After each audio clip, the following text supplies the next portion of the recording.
Hi, I'm Susanna, and I'm the author of She Matters, A Life in Friendships, my second book. This is a memoir of important relationships with important women in my life, throughout my life. And I'm happy to be here, and I look forward to answering your questions. So let's hear what they are. I started writing this book out of a desire to investigate the strength of my bonds with women in my life. And I just wrote one chapter after another as I got to thinking about more and more of these relationships and all the different ways that friendship serves us, serves a purpose in our life at different times of in our lives. I have a question from Shelley Mead. Hi, Shelley, who says, "What is your writing process like? Do you have a ritual?" I almost always wear yoga pants and a big sweater. I almost always write in the morning, preferably before I've really woken up. I get started writing. That way my mind stays pretty open and loose. If I'm working on like a magazine assignment or working right up to a deadline, then I'll be writing at different times in the day. But I don't think I really have a ritual except for really needing to be in comfortable clothes, and often I just write curled up in a chair, like a big chair, not so much at my desk. Thank you for asking. Hi, Andrew. Andrew asks, "Do you think that your book is relatable to men, even though it's about your relationships with women?" I do, partly because I think that the human experience is the human experience, and we all mix with each other.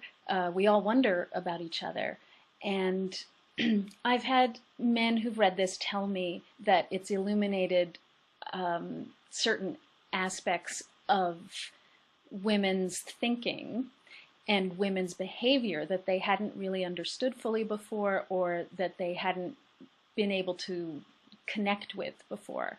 And they've said that through reading this book, they were able to get a much better sense. So I would say I think it is relatable to men, because I think that, a well-told essay story is just worth reading, and I hope I've done that. I hope I've told it well. So I don't think you would be bored.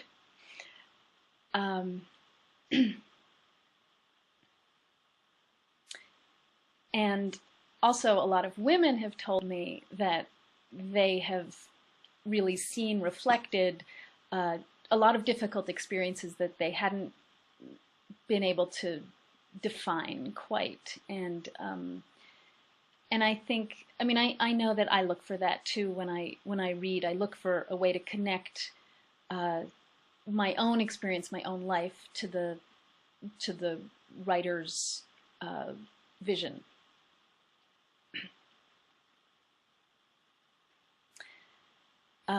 Shelley asks, "Do you see a difference in your relationships with women now?" I think you're asking if my relationships with women have changed over time. And they certainly have, as I've grown up and grown older. As I've become a mother, my relationships made a really significant leap in intimacy and in understanding and compassion with women after I became a mother. And In this book, I really thought a lot about why certain friends stay in your memory, even if you haven't seen them in 20 years or 40 years. They they lodged in there for some reason, and so I looked at all different points in time in how I was relating to other people, and of course a lot of that depended on my own maturity. Uh, Hi, Savvy Bookworm. Uh, was there someone that inspired you in your past that made you want to become a writer? I've thought about this question. My father was a writer and an editor. My mother wrote creatively also. Uh, there were always writers around in my childhood, in my growing up. After my father started a magazine when I was about 15, there were more and more and more writers, and so I had a relationship to writers as people, as well as having a relationship to writers on the page through their work, and those are two very different things. Um, I think uh, I think that the work of James Salter inspired me a lot, to become a writer, to be a writer. I'm sure there are dozens of others, but they don't come to mind at this moment. Andrew is asking, what are some of the books you are reading now? I am on my way in mid-February to Savannah for the Savannah Book Festival, and I really like to read books of authors that I'm about to meet, partly to, partly I think it's polite, and because it's a way to talk with them and connect to them, and it's interesting to have the chance to meet the writer of the book you've just read. So Colm Toybin is going to be there, and I have just finished reading Brooklyn, a novel that he published a few years ago, a really, really beautiful novel about a young Irish woman in the 50s who comes to New York and grows up. I'm in the middle of reading Anna Karenina, which I've been in the middle of reading for months, but it's a book you can put down and pick up, even though it's really engaging. I mean, it's really dramatic and interesting, but it's sort of a little goes a long way, and it's always there. And I'd never read it before, so I'm reading that right now, too. Mackenzie asks, what kind of advice do you have for people who want to write a book in a timely fashion? She has trouble organizing her ideas and getting things written in a reasonable amount of time. I spent about 12 years working for a newspaper in Missoula, where I live and where I am right now, writing movie reviews and book reviews and theater reviews, and I had to turn those around really fast. Like, especially with theater, I would go and then I would have to turn in my review the next day. But I always had very tight deadlines, and I think the advice I would give to a writer who is having trouble kind of moving is to give yourself deadlines, or get someone else, or have some other reason to have deadlines, because it's a great discipline. You really can't sort of while away the afternoon. You can't stare out the window, those are also important parts of writing. But I think that discipline makes you produce.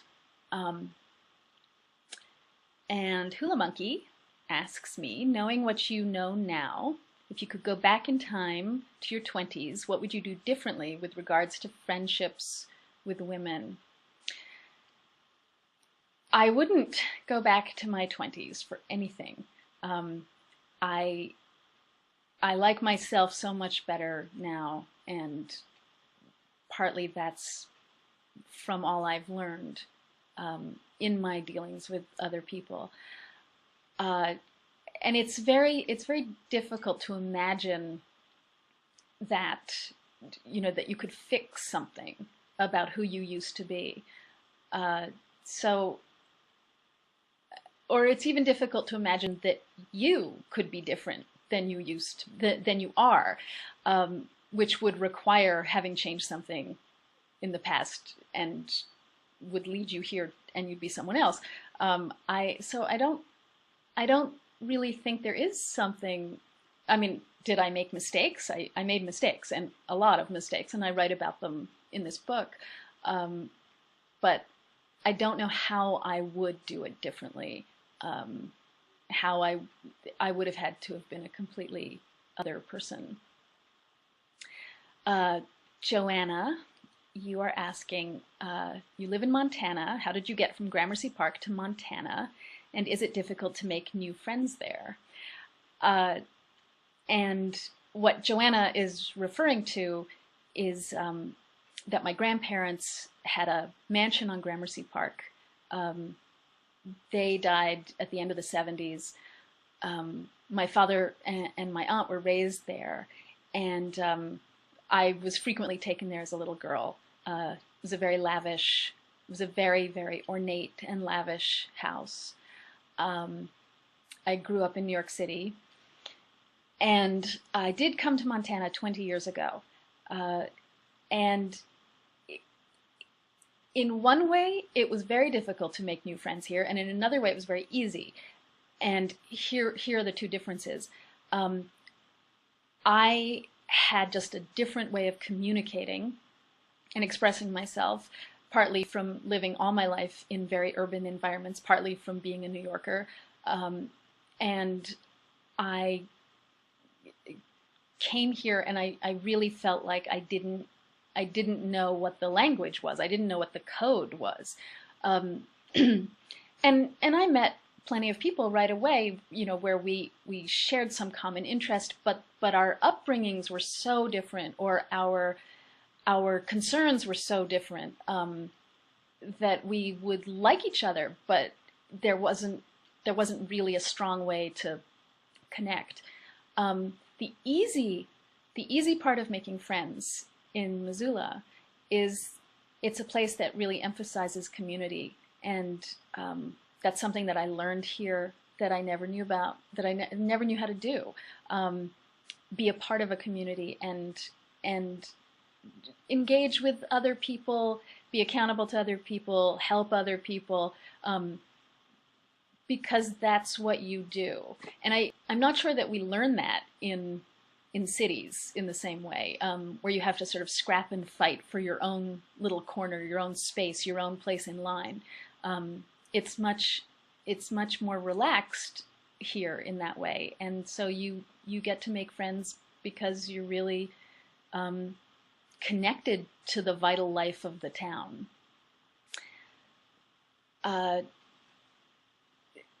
And Bookworm is asking me, did the move to Montana affect my writing at all? The move to Montana made it possible for me to be a writer. I had to leave New York. I was in graduate school in an MFA program at Columbia, and I couldn't get any writing done. I was surrounded by writers and book people, and we talked a lot and we read a lot, but I wasn't writing. I also needed to put some distance between myself and my family, and so I would say that living 2,000 miles away from where I grew up helped me gain some perspective on myself and on my writing.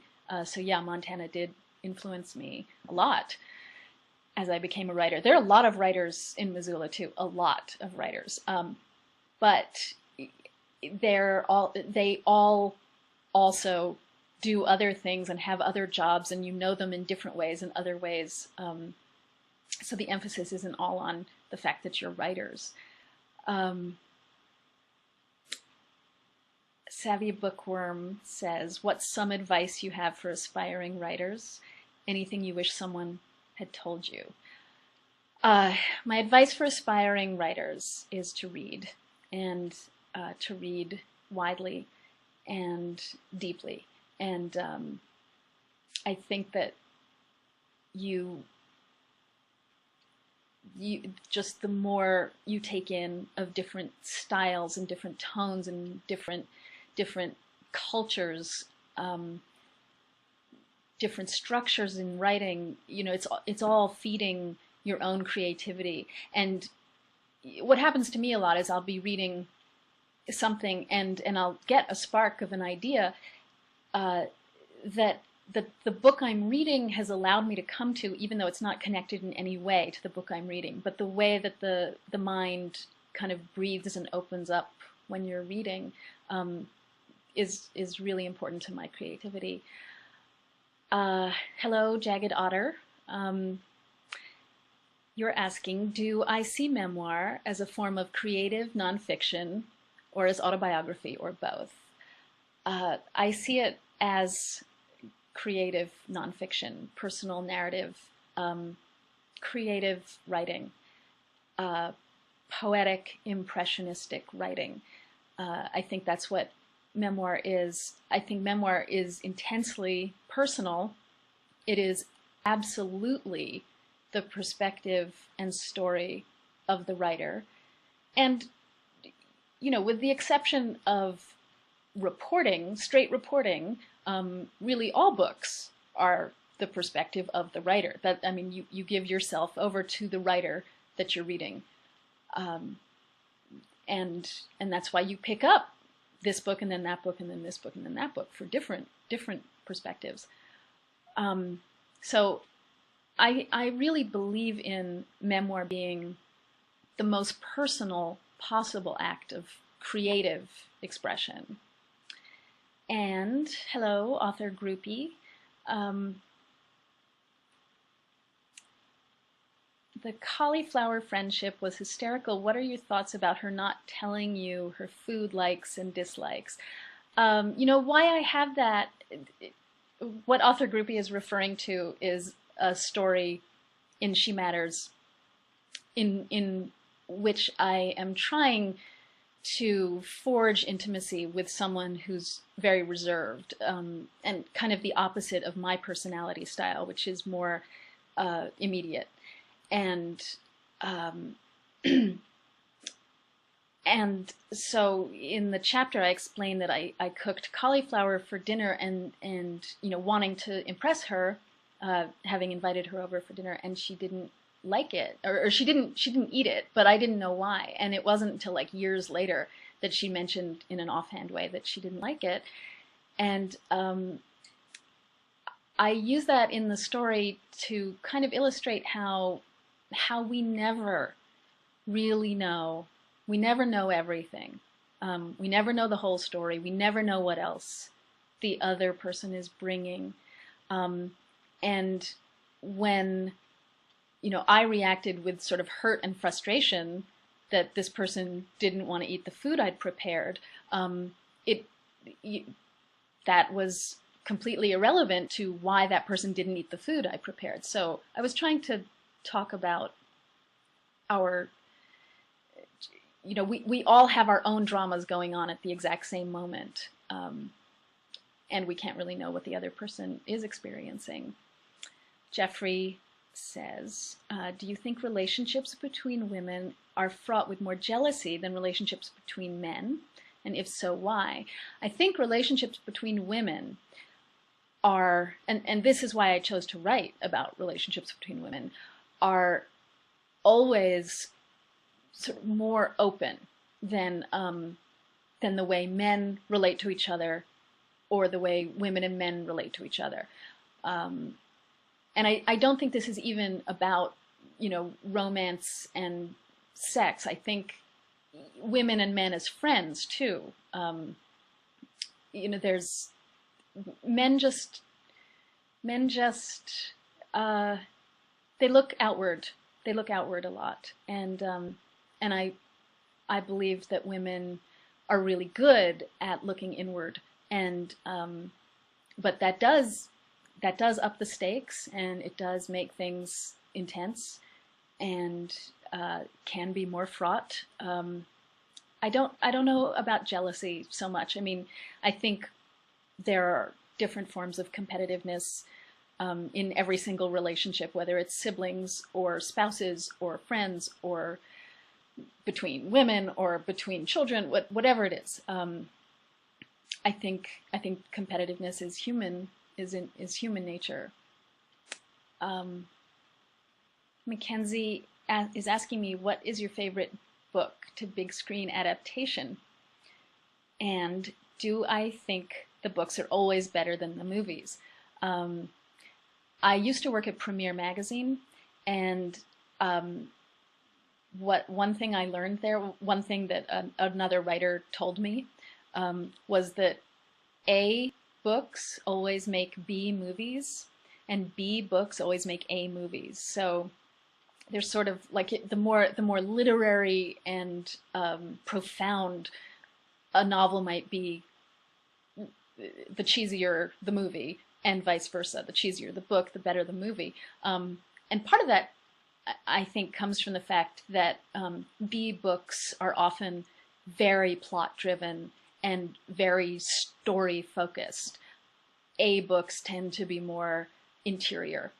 And of course, in a movie, you need plot and drive and momentum forward, and you can't have it be internal thinking so much. I would say that my favorite movie adaptation of a book is of Sinclair Lewis's Oil, which was adapted into There Will Be Blood. And I think that's a phenomenal movie, and I haven't read the book, but I'm just trusting that it's a superior example of an adaptation. And I actually have no drive to read the book because the movie to me is so perfect. Karen, hello. Why do you think some friends last a long time and some friends you think are close but you keep in contact but they don't last a long time? I really think this is always about what we're experiencing in our own lives and what we need other people to bring to us and help us with. And you know, some friends are like so fabulous to sit down and gossip with, but absolutely would never pick up your dry cleaning, and you would never ask. Some friends are the person you're going to cry with when you get some terrible rejection, but not the person that you're going to go skiing with or something. I mean, every friendship has its own characteristics and its own necessity for you. I think the friendships that can last a long time are the ones where both people understand that each person can move forward and move back and move forward and move back over time, and that one person's issues might have priority at one time, and then it switches over to the other person. But it's generally, I think it's always about, the long-lasting friendships always seem to me about whether or not you can apologize to each other and forgive each other. And I write about this a lot in my book. As a young woman, as a very young woman, I didn't know how to apologize because I didn't even really understand my mistakes. Then as I got older, I struggled with apology, but could do it sometimes, and the other person could forgive sometimes. And in the last third of the book, the longer friendships all contain forgiveness on both sides in some way. Joanna, how did your previous book, Her Last Death, prepare you for writing She Matters? Uh, I, I, I wrote a book. I finished a book, and that was an amazing feeling. I hadn't done that before, and it taught me that I had the discipline and the focus, as difficult as it was. But I can tell you that starting a second book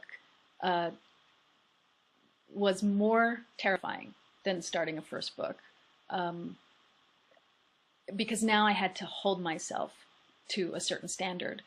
And other than that, I don't think that writing one book prepares you for the next. They are their own. They are just each their own worlds, and each book really teaches you, as you write, how to write that book. Not how to write, but how to write that book.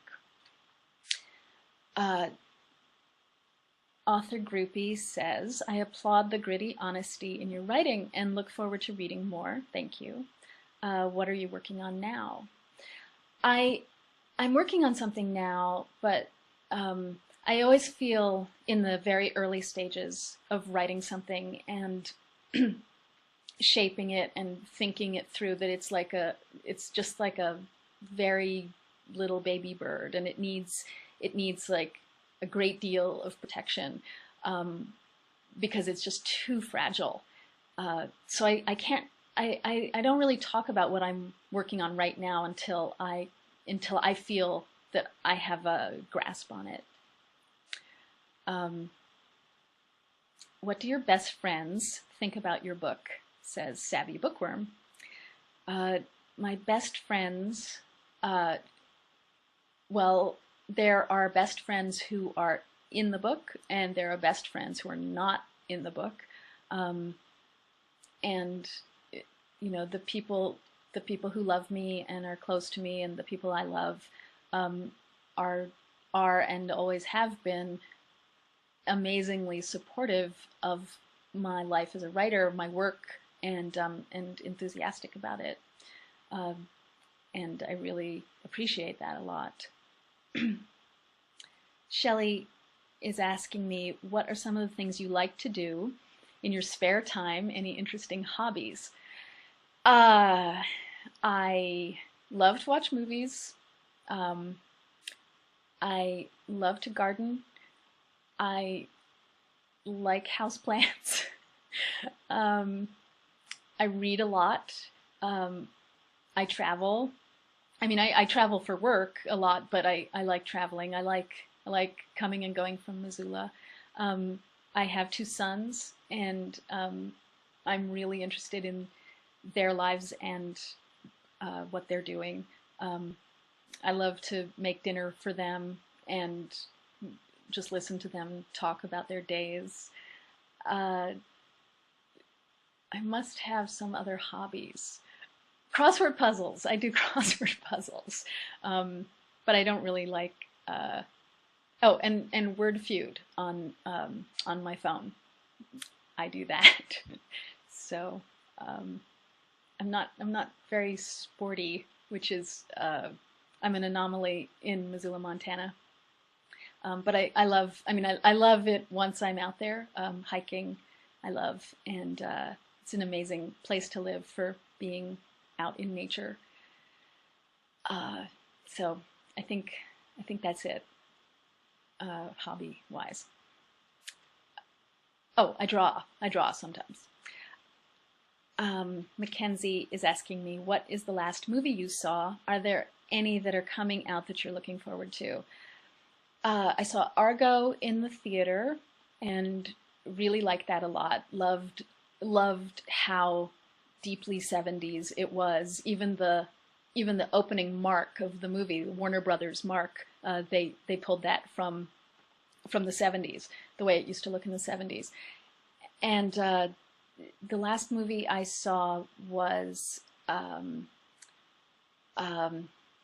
Far From Heaven, the Todd Haynes movie with Julianne Moore. I never get tired of watching the way that she expresses defeat and depression.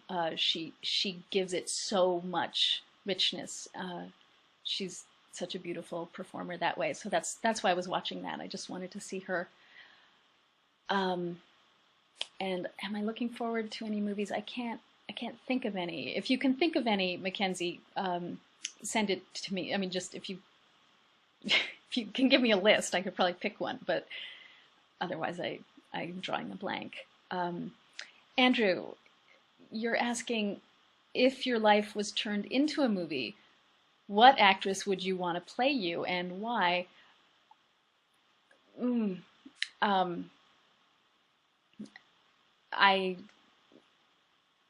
I mean, maybe the easy answer is, you know, an actress who can sort of show a lot going on beneath the surface, as well as how she's engaging with others. And you know, Julianne Moore is like that. And I know she has a red-headed son, as I do. Yeah,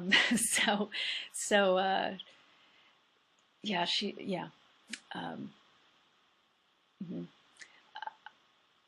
And Denise, hello. You're saying you've had bad luck with girlfriends and you want to know what I have found to be the one quality that makes or breaks a friendship. I think, as I said, it's about fixing hurts, because all relationships contain hurts, and so it's really, can you both do that together? And Shelley is asking me, what are your thoughts on the recent 50 Shades craze? Do you think that the hype will fizzle out? Well, the books are so successful because they talk about sex, and they talk about sex really, really openly, and in all sorts of permutations, I hear. I've read a little bit of them, not much, not enough to actually like really comment on the literature, but I don't think that the subject of sex ever fizzles out. So I'm sure they're going to endure. Andrew says, do you have any advice for men who have issues with friends? I have to say that sometimes I'm completely baffled by men's friendships, how they can occupy the same space but both look, you know, away from each other the entire time that they're together. And I don't know, advice, I mean, no, I have no advice for men. Good luck. Linda, hi, Linda. You're new to my books, and then it looks like your question might have gotten cut off. So if you want to type it in again, I will address it. Connie says, what do you think about electronic books? Do you read them? I think that any way that anyone reads is fine. People should read. It's a good thing when people read. And personally, I prefer just holding a book. I find that I do make an actual tactile relationship with the object of the book, and that grounds me in the book. It's very different when I read on a screen, because everything is rendered, you know, in similar font, in similar screen size, and things tend to blur together for me. I like books. My home is like completely full of books, and I like the history that they have. I like what they tell me about my own life experience and past, and the people who've been in my life. They have voices, real books. Savvy Bookworm where is the place you go to get inspired for your writing? Uh, I think I think actually, and I can't believe I'm saying this because I didn't even know it existed until I was about 30 years old. I think nature is the place I go. Uh, Somewhere where the environment is on a scale so much grander than the individual, than myself, and can pull me out of myself. Uh, I almost always come back from a walk with like a new sentence in my head or a new idea. So I would say I go outside. Uh, Mackenzie asks me, would you ever write a book with another author? Do you think it would be hard to mesh different styles? I have tremendous admiration for authors who can collaborate because it is really hard. And you have to be very generous and patient and I think easygoing. And I'm very hard on myself when I'm writing.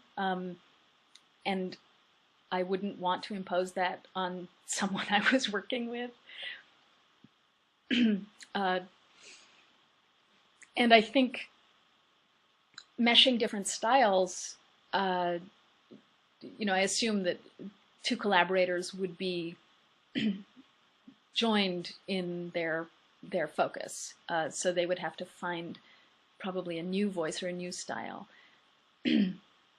Linda says, what should I read first to get to know your style? Do you mean of my own, of my books? I have two books. Her Last Death was my first book, published 5 years ago, about my relationship with my mother and about sort of sorting out a life apart from my mother.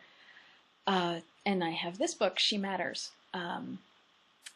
I guess start with the first one, and then you'll know a lot as you go into the second one. Author Groupie asks me, how does your husband feel about personal issues between the two of you being in She Matters?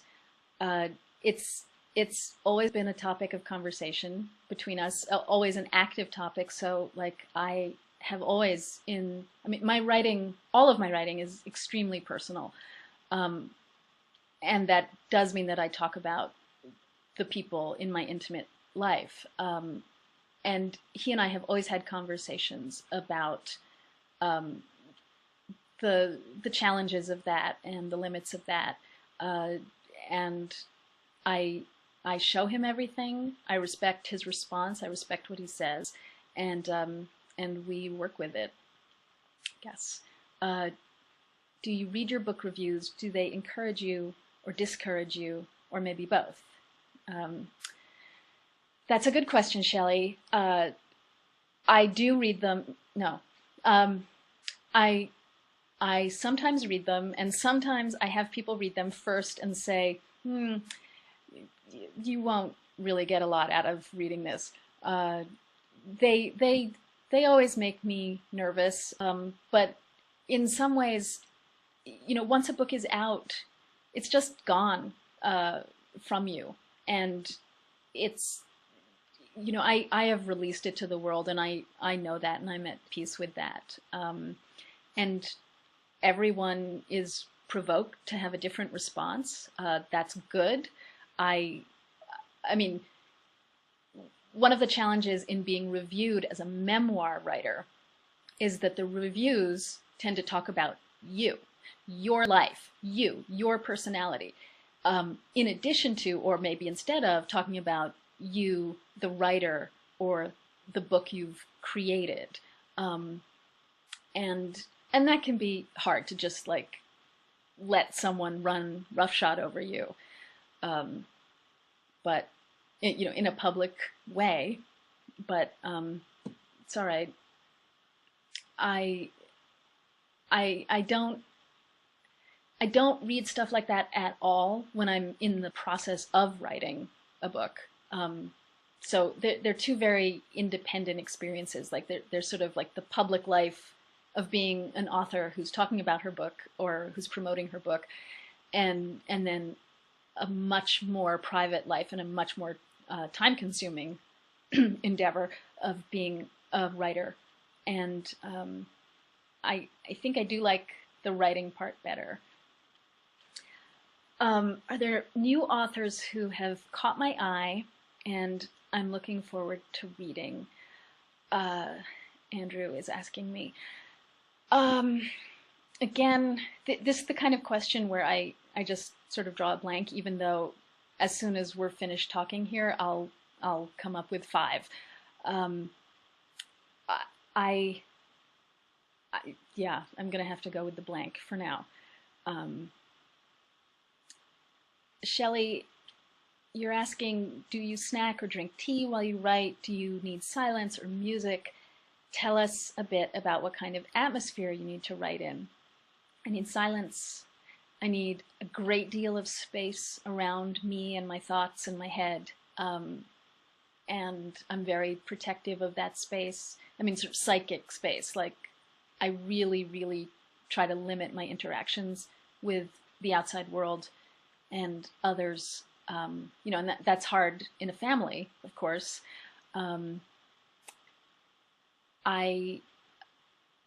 I tend to just forget to drink water or tea or eat lunch when I'm writing. And I usually, when I'm engaged in a project, I write really hard, probably until midday. And then I really like to just put on some loud music and kind of do something very active, like clean vigorously or dance, I guess. And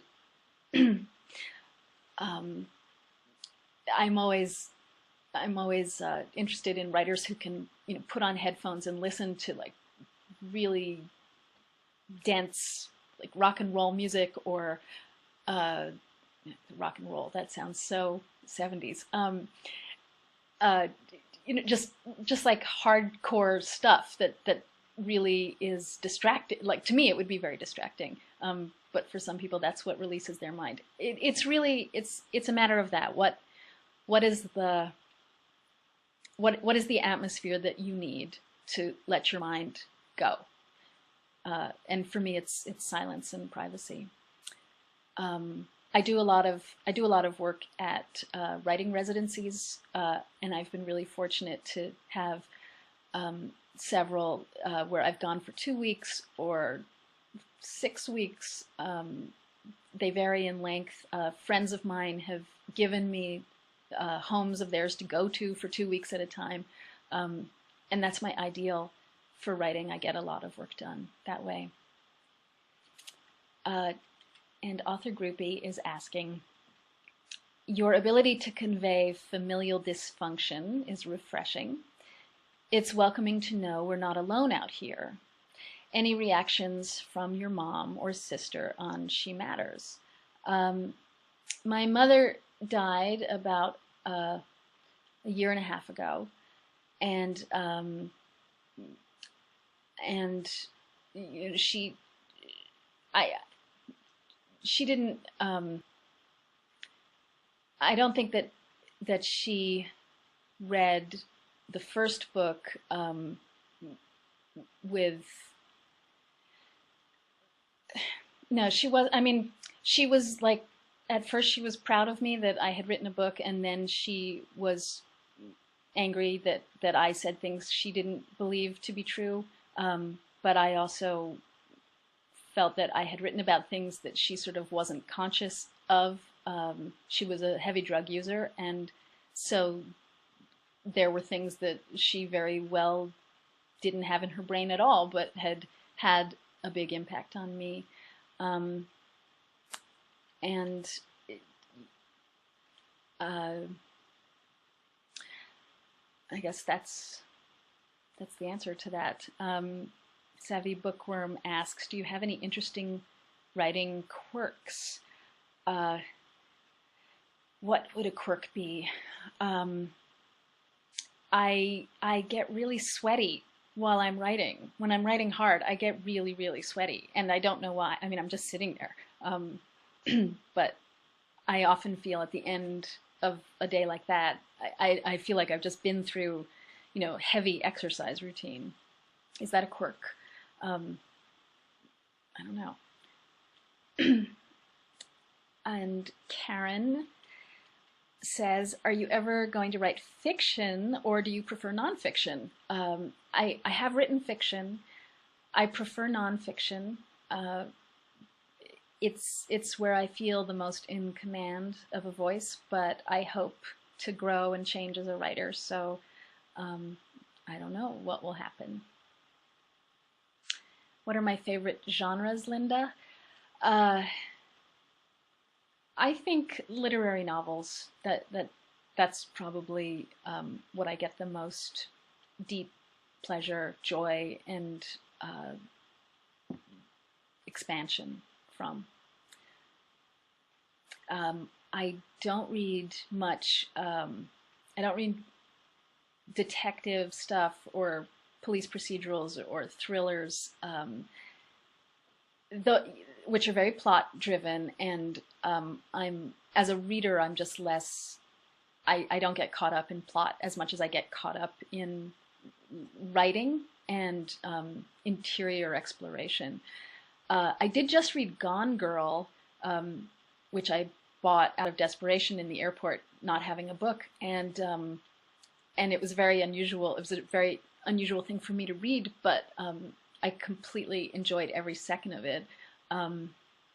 So maybe I'll branch out now. Andrew says, what kind of TV shows do you watch? Any favorites? I watch Breaking Bad with one son and How I Met Your Mother with the other son, and I love both of those shows because of the experience mainly of watching it with them. At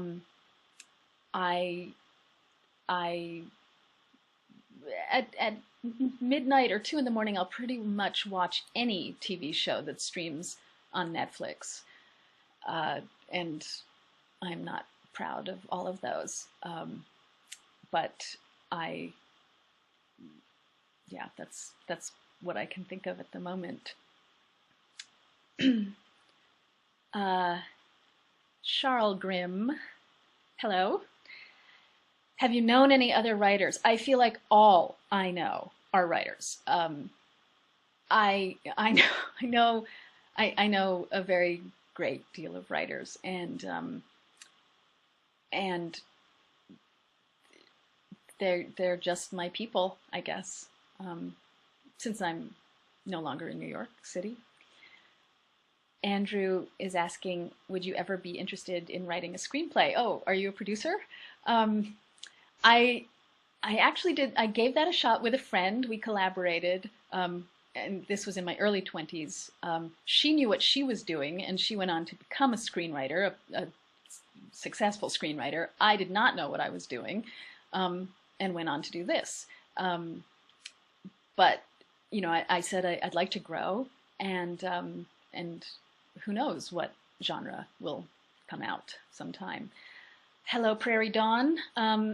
Do you only write on the computer, or do you also use the pen? I use the pen. I use a lot of lists. I use a lot of Post-its. I use notebooks, and I write on the laptop too. It just sort of depends where I am and what strikes me, and what's within easy reach, I guess. Felicia, hello. Thank you. Felicia is complimenting my book. She says, this is a very fascinating book. Thank you. I'm glad that you found it, and I'm glad that you're here. And Connie asks me, how old was I when I was first published? I had my first proper publication as a book review in The Nation when I was 21. That was the first piece of writing I was ever paid for. Um, I think I was paid $75, and uh, that was that was an incredible feeling. I was so proud. I was so proud, and and yeah. So that's how old I was. I mean, I published in literary magazines in high school, college, but that was the first professional one. Uh, I was 41 years old when my book came out. So my first book. So I would say I spent 20 years um, struggling from, first book review to first published book. I mean, struggling in the way that you must as you become a writer. Shelley asks, do you ever wake up in the middle of the night and have an idea that you just have to write down? That has only happened to me once. And I wasn't dreaming about it or anything, but I woke up very suddenly. It was 4 o'clock in the morning. I sat down and wrote and wrote and wrote for 7 hours. And when I was done, I had the beginning of what became Her Last Death, my first book. And Andrew says, do you get to pick your book covers? Which one is your favorite and why? This one,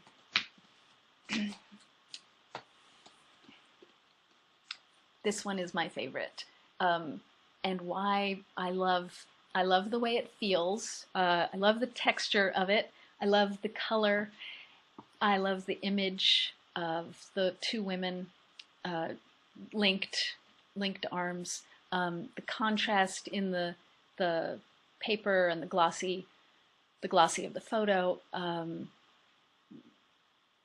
I don't get to choose my book covers, but I do get to have some input, and I'm not a graphics person. I'm not an artist person, so I defer to the art department. They know what they're doing, but it's nice to sort of figure it out together too. And Prairie Dawn says, what was your favorite childhood book? It was A Little Princess by Frances Hodgson Burnett. I loved that book. I could read it over and over again. I loved the physical feeling I would get just identifying with Sarah, the little princess. And excuse me, I just would get lost in it, and I read it first at a young age, and I read it over and over again, and then I read it to my children. It's kind of a girl book, and my sons weren't as interested in it as I wanted them to be, but that's okay. And Shelley says, do you let your kids read your books? My first book, I think, would be classified as inappropriate for children, just as a lot of R-rated movies would be inappropriate for children. And although my older son asked when the book came out, and he was 11, I think, 11 or 12 when it came out, I told him a bit about what it contained and said he needed to wait. And then he did read it when he was 14, and we talked a lot about it. I talked with him about it before he read it. I talked with him some after. He didn't talk about it much with me after he read it, but I mean, I don't think you can stop people from reading books, nor would I ever presume to do that, but I would certainly try to give my children context for reading them. As the child of a writer, I can tell you, though, that that children aren't terribly interested in their parents' writings, I think. It's almost like that's just a whole other identity that's irrelevant to the child, and it just seems another world. Savvy Bookworm asks me, what was the most surprising thing you learned in creating your books? That I could do it. that I could complete this project, a big project, and do it. Is there anywhere else you write other than the room you're currently sitting in? I write in bed, some, and I mean, I really will go if there's a quiet place in the house. I'll sit down and be writing there and move if someone comes along. But as I said, I love to go to these retreats, these residencies, and write there. Like the environment is just so conducive to creative expression. So that's where I write. So we only have a few minutes left, and if you have any more questions, I'm actually losing my voice. You guys aren't losing your voices. I haven't even heard your voices, but I am happy to answer anything else.